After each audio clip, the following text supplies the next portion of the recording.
I was standing in the living room when my sister stormed in, and the way she held that jewelry box told me everything was about to fall apart.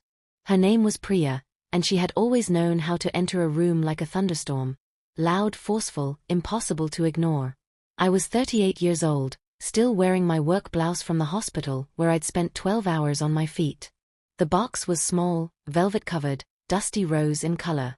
Our mother kept her most precious rings in it, her diamond engagement ring, a sapphire band our late father gave her on their 20th anniversary, and a small gold ring with an emerald chip that had belonged to our grandmother.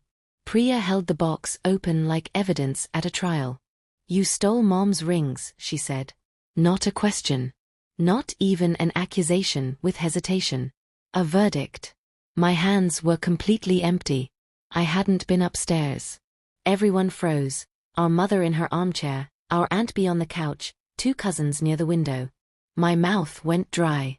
I shook my head slowly. But the accusation stuck, heavy and wrong, like a stone dropped into still water.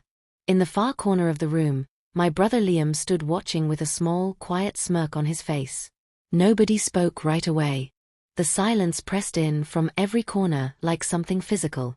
My mother sat in her floral armchair looking genuinely confused, her eyes moving from me to Priya and back again.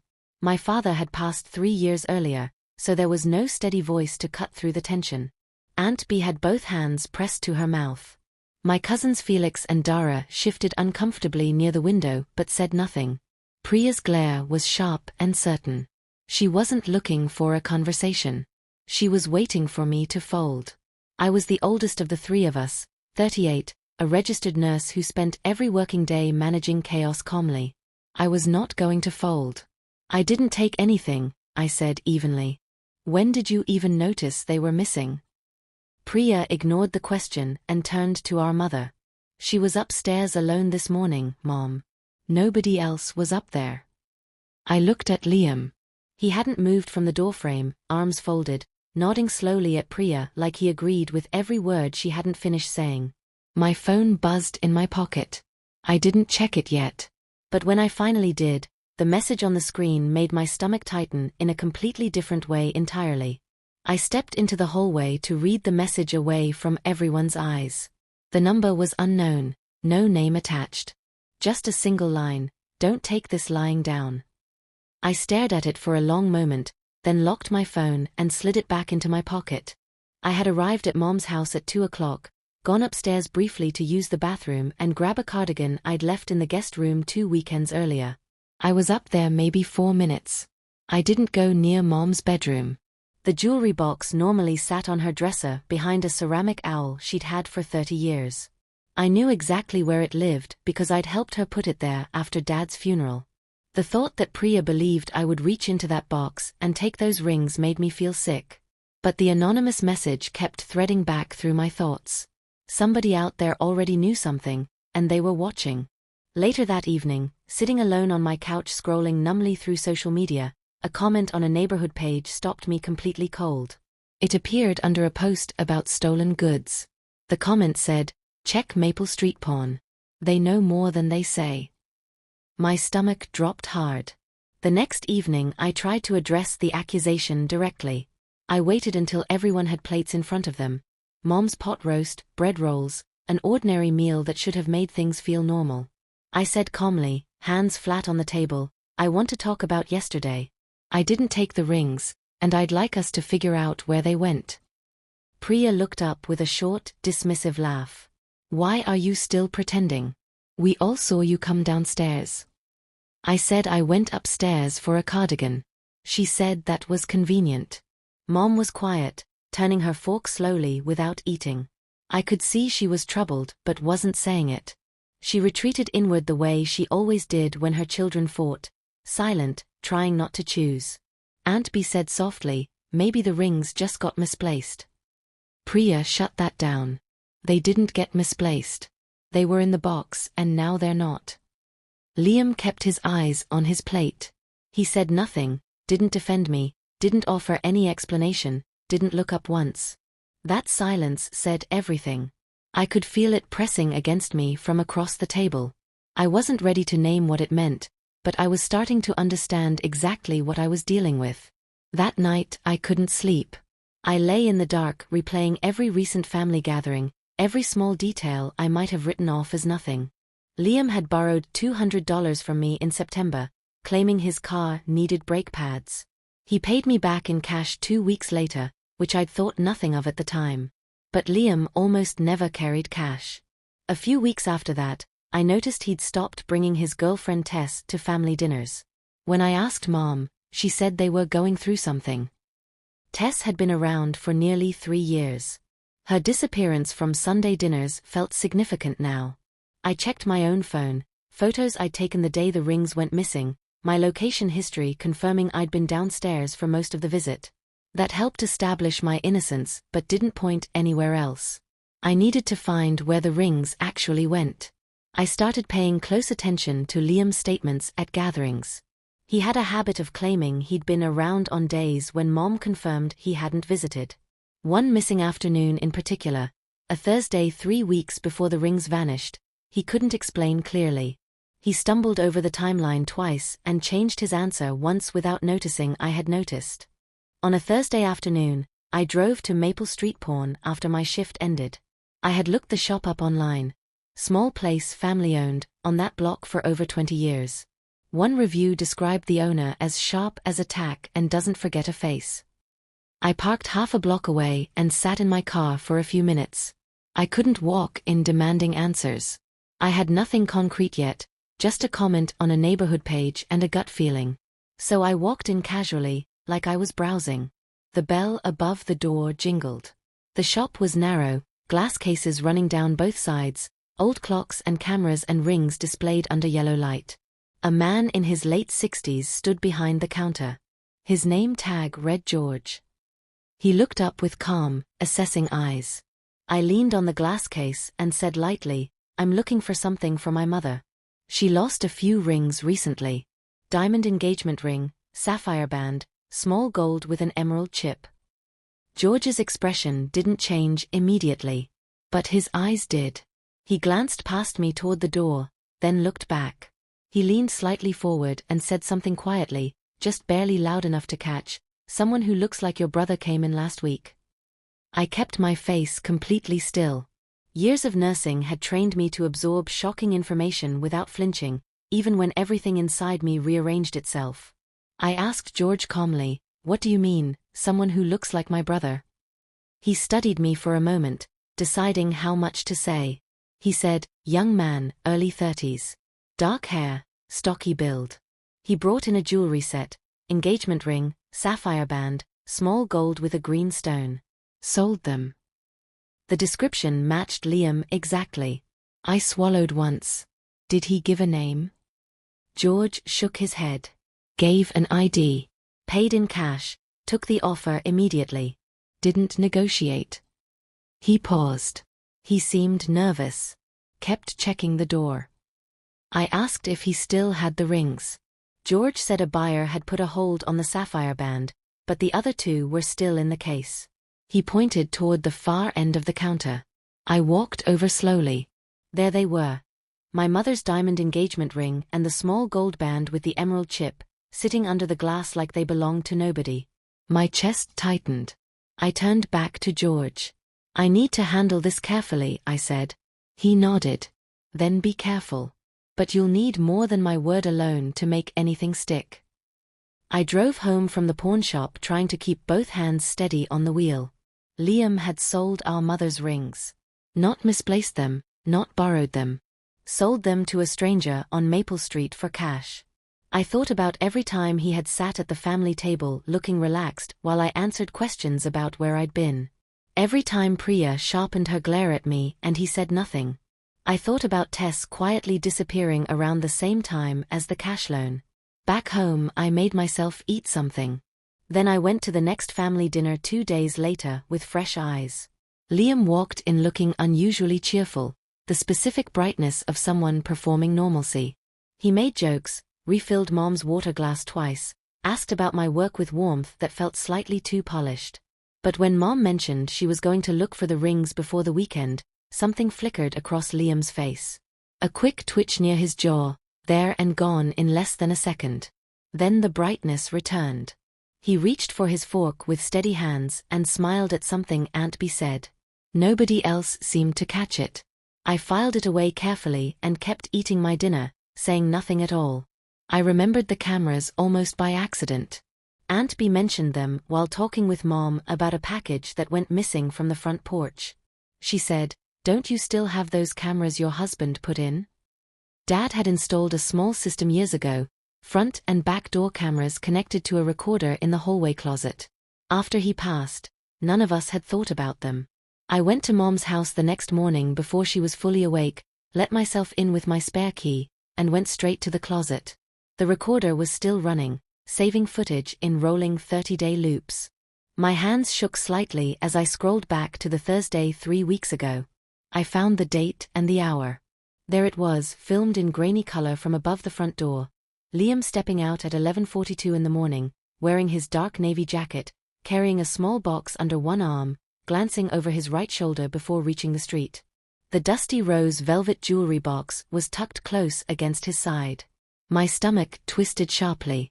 I sat down on the hallway floor and watched the clip 3 more times. Then I copied the footage to my phone, closed the closet, and left everything exactly as I found it.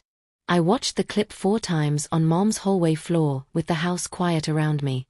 Liam's navy jacket, the windbreaker he wore to every family gathering that autumn, was unmistakable. So was his build, the side glance over his shoulder, and the small rectangular box held close against his body. The timestamp read 11:42 on a Thursday morning, 3 weeks before Priya held up the empty jewelry box and pointed at me. That gap meant the rings had been missing 3 full weeks before anyone noticed. I forwarded the clip to my own email and a second backup account. I was not going to lose this. But I had a new problem. The footage showed Liam leaving the house with the box. George had seen someone matching Liam's description selling rings that matched Mom's exactly. But I didn't yet have Liam connecting himself to the sale in his own voice. George's word was credible. The footage was real. But Priya would find a way to twist it, or Liam would claim the box held something else.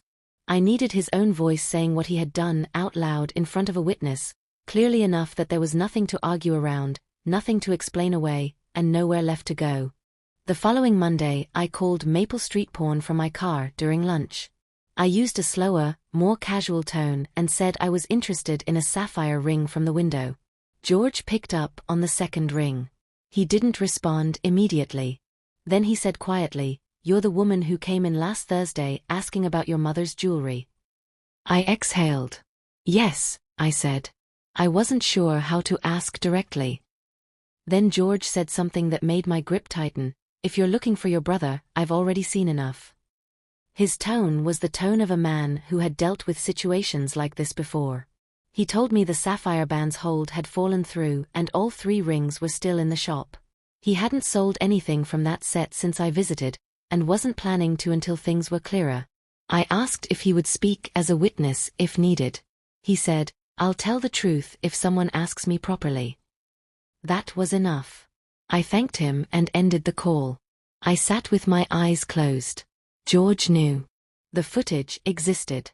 Now I needed to build the single moment where everything came together, all at once, in front of the people who needed to see it most. Priya called me Wednesday evening, which was unusual. She normally communicated through group texts or through Mom. I answered and kept my voice neutral. She started by asking how I was, the thin opener of someone working toward something. She got there eventually. She said she'd been thinking about the rings and that it would be better for Mom if I just came clean so the family could move forward. That phrase, "come clean," landed like something cold. I said, "I have nothing to come clean about, Priya." She made a small dismissive sound, the kind she used in our teenage years when she thought I was being dramatic. Then she said clearly, "You'll never prove it. You're not smart enough for that." I let the silence sit, told her I had to go, and ended the call. I set my phone face down on the counter and stood still. I was not going to react out of anger. That was exactly what she expected, and exactly what Liam needed. Both of them assumed I would collapse or blow up and make myself look unstable. I was going to do neither. I would build this slowly, the way I did everything that mattered. I would be completely ready before I said another word. 3 days later, on a Saturday morning, I drove to Maple Street Pawn and parked down the block behind a white delivery van that gave me good cover. I wasn't going inside. I wanted to understand the rhythm of the place. The first hour passed without anything unusual. Then, just before 11, a familiar navy windbreaker appeared at the end of the block. My spine went straight.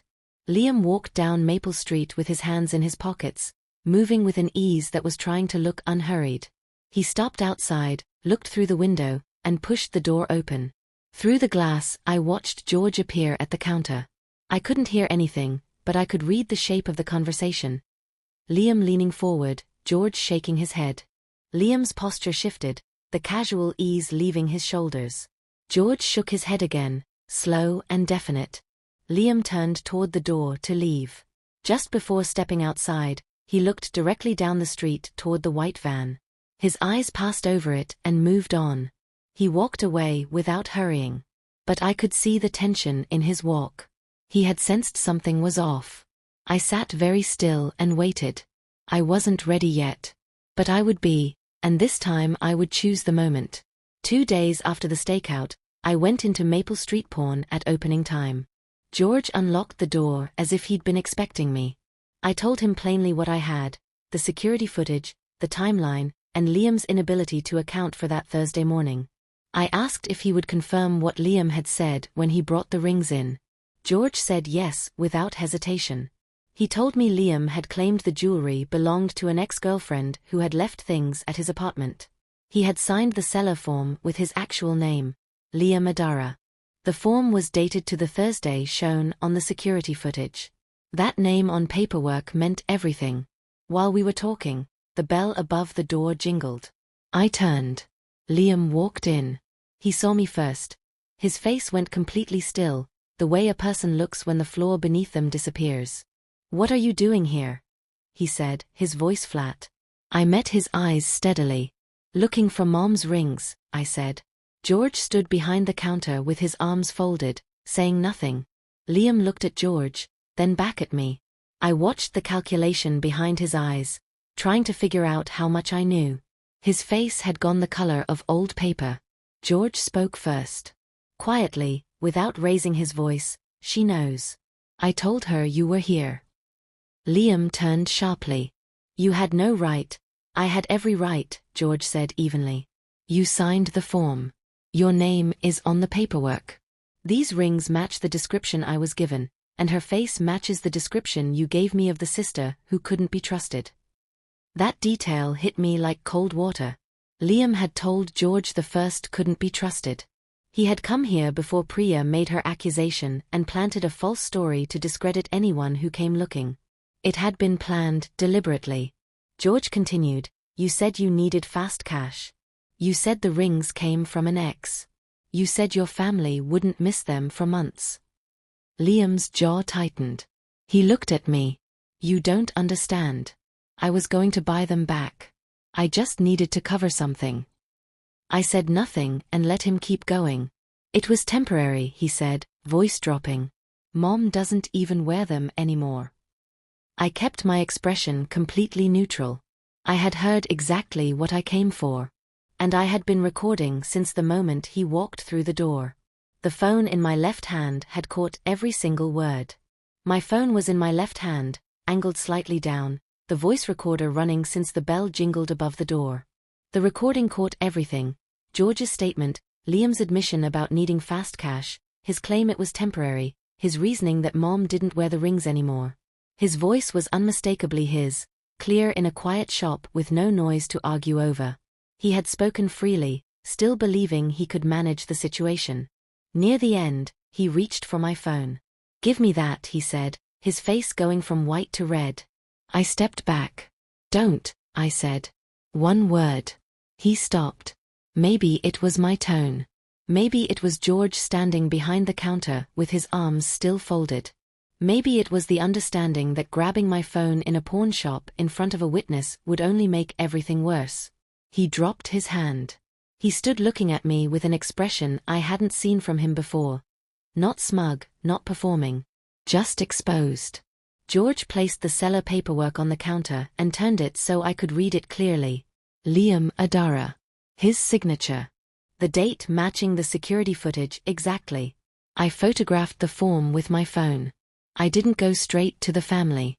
I went home first, sat at my kitchen table, and made a plan. I sent Priya a text that afternoon, careful and brief, giving nothing specific away. I wrote, "I've found some information about the rings. I think you should know what I know before the next family gathering." No attachments. No explanation. Just that sentence in her inbox. She read it within 4 minutes. She didn't reply for 2 hours. When she finally did, she wrote one line, "What information?" I didn't answer. I needed her to walk into the next gathering still believing she held the upper hand. So I let her sit with that uncertainty for a full day. The following morning I sent one more message, "Come to Mom's for dinner Sunday. Just immediate family." She replied quickly, "Fine." I called Mom and told her only that I'd found something about the rings and wanted to discuss it with everyone present. Mom agreed, her voice tight with worry. I also called Aunt B separately and asked her to attend without explaining why. She said she would come. Then I set my phone down and let Sunday approach steadily, carrying everything I had prepared and everything I was finally ready to say out loud. Sunday arrived gray and quiet. I got to Mom's house 45 minutes early, an excuse to be settled and calm before anyone else arrived. Mom made roast chicken and boiled potatoes. I set the table, arranged the chairs, and made sure my phone was fully charged. Priya arrived with her husband, both performing relaxed. She greeted me with a tight smile and a brief hug that didn't quite connect. Liam came in last. He walked through the front door looking as though he hadn't slept. The cheerfulness was completely gone. He sat down and kept his eyes on his plate from the start. Priya sat across from him, then looked at me, then back at him. I could see her noticing that the confidence she usually borrowed from him wasn't present tonight. She looked at me again. I was eating chicken and pouring water into Mom's glass. Calm. Unhurried. Mom kept glancing at me from the head of the table. Aunt B sat at the corner with her hands folded, already bracing herself. I waited until everyone had finished eating. Then I placed my phone on the table, looked around the room at each face in turn, and said, "I found Mom's rings." Nobody spoke. I let the quiet hold for a moment before I continued. Nobody spoke. I continued before anyone could interrupt. They were sold to a pawn shop on Maple Street, 3 weeks before Priya noticed they were missing. Priya opened her mouth. I kept going. "I have security footage from this house showing who took them. I have the signed seller form with the name on it. And I have this." I pressed play. Liam's voice came from the speaker clearly in the quiet room. George's confirmation first, then Liam's own words, "It was temporary. It was a short-term thing. Mom doesn't even wear them anymore." The room went absolutely still. My mother's face changed in a way I had never seen before. Not just shock, but the particular devastation of a parent realizing her child has done something that can't be walked back. Priya had gone rigid, no longer looking at me. She was staring at Liam with wide, disbelieving eyes. Liam sat motionless, hands flat on the table, jaw tight. Mom said, very quietly, "Liam." Just his name. Nothing else. He tried, "I only wanted to," and his voice failed. He tried again, "I didn't mean for any of this," but no one was listening anymore. The recording had done what 3 weeks of careful performance couldn't undo. His own words, unmistakable, sitting in the middle of the table. Liam's composure broke in layers. First the words failed him. Then the careful blankness cracked into something almost childlike, flustered, scrambling. "I was going to pay it back," he said. "It was only supposed to be 2 weeks." Mom asked him flatly why he needed the money. He went quiet. She asked again. He looked at the table. "Gambling," he said, barely audible. Mom closed her eyes. Priya stood up, not dramatically, but the way someone stands when the ground becomes unreliable. "You let me accuse her," she said. Her voice was almost unrecognizable. "You stood there every single time and let me say those things to her. You nodded along." She stopped. She looked at me, and on her face I saw something I hadn't seen in years: genuine shame. Not embarrassment at being wrong in front of an audience. Real shame at what she had participated in. Liam reached toward her across the table. "Priya, listen." She stepped back. "Don't." Aunt B said quietly, "Liam, stop talking now." He tried once more. "I can fix this, I swear." But the words came out thin and inadequate against the weight of what was sitting in the middle of that table. He looked at me briefly. I met his eyes and said nothing at all. Priya didn't say much for the rest of that evening. She sat back down slowly, and dinner afterward was quiet in a way that felt exhausted rather than hostile. She asked Mom twice if she was all right. She cleared plates without being asked. She moved around the kitchen doing something with her hands because she didn't know what to do with everything else. She didn't look at Liam again. When her husband suggested they leave, she nodded and got her jacket. At the front door she paused and turned. For a moment I thought she was going to say something managed. Instead she said very quietly, "I'm sorry, Nora." She used my name. I had been called Nora my whole life, named after our mother in a kind of family echo. But the way Priya said it in that doorway, stripped of all performance, was different from any version I had heard. I nodded. I didn't tell her it was fine, because it wasn't entirely fine yet. But I didn't shut the door either. She walked out into the dark with her husband and I watched the car disappear down the street. She had chosen the apology over saving face. That mattered more than she probably knew. It was a real beginning, and that was enough for now. Monday morning, George called before I left for work. He explained the process for reclaiming stolen property and told me to bring a police report, or the footage and the signed form. I took the day off and filed a report at the precinct. The officer was thorough and patient. She reviewed the footage, photographed the seller form, and listened to the recording.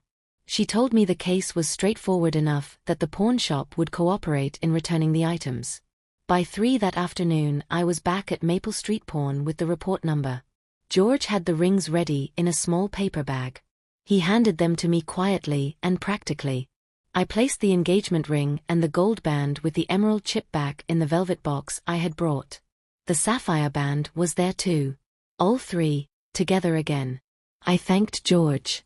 He waved it off. "This is what should have happened from the start," he said. I drove to Mom's house and gave her the box. She held it for a long time without opening it. When she finally lifted the lid and saw all 3 rings in their places, she pressed the box to her chest and cried. I sat beside her and said nothing. Nothing at all needed to be said. The days that followed were not clean or simple. There was no neat resolution. That is not how families work. Mom called Liam and told him he needed to repay every cent the pawn shop had paid, and to speak to the family, not to defend himself, just to acknowledge what he had done. He came over on Wednesday for a hard conversation. He sat in the same living room where I had stood trembling 3 weeks earlier and said the things that needed saying. He admitted the gambling problem had been going on for over a year. He admitted telling George I was untrustworthy as a deliberate move to discredit anyone who came looking. He admitted staying silent while Priya accused me was its own kind of lie. Priya sat through it quietly and asked him once, "Did you ever think about what it would do to her?" He had no good answer. Mom told him she loved him but that trust would take a very long time. He nodded like a man finally understanding that consequences don't disappear because someone feels bad. I sat on the edge of the couch watching my family in all their difficulty and thought, at least this is real now. At least we are finally looking at the truth. 2 weeks later, Liam returned to Maple Street Pawn. Not to sell anything. The police case had flagged that he needed to answer questions about the seller form, and George had cooperated fully. It wasn't dramatic. Just paperwork, a formal caution, and a required repayment agreement through the precinct. Liam told me about it afterward in a short text. "It's done." The officer was decent about it. I replied, "Good." His reputation in the family was permanently changed. Not destroyed. He was still our brother, still Mom's son. But the version of Liam who coasted through family gatherings being charming while doing damage in the background was finished. Aunt B told Mom she had suspected something was wrong with him for months but hadn't known who to tell. Mom said that wasn't her responsibility. I thought they were both right in different ways. George kept the cellar form on file as required by law. Near the end of all this, he told me that in 30 years he had seen situations like this more often than he wished. People think pawning something is invisible, he said. It never is. I thought about that the whole drive home. He was right. Nothing stays invisible forever. Not if one person decides to look carefully enough. 3 weeks later, I stood alone in my mother's living room in the early evening quiet. The rings were back in the velvet box on Mom's dresser, behind the ceramic owl, where they had always lived. Mom was in the kitchen, a kettle and spoon against a mug drifting through the hallway. I thought about the evening Priya stormed in holding that empty box. How I had stood right here, trembling, watching my family wait for me to confess to something I had not done. I was 38 years old. I had spent my adult life learning to stay calm when things went wrong. In hospital corridors, in the middle of other people's worst moments. I had not dissolved. I had looked carefully, moved quietly, and built the truth piece by piece until it was undeniable. My phone buzzed. Priya, still at Mom's? Coming by. Bringing food. I typed back, still here. Then I put my phone away and walked to the kitchen doorway. Mom looked up and smiled, tired but warm and real. I had not been given a simple family or an easy month. But I had stood inside a lie and refused to disappear. The truth had come out, the liar had been seen, and I was still here. Calm, intact, and finally myself.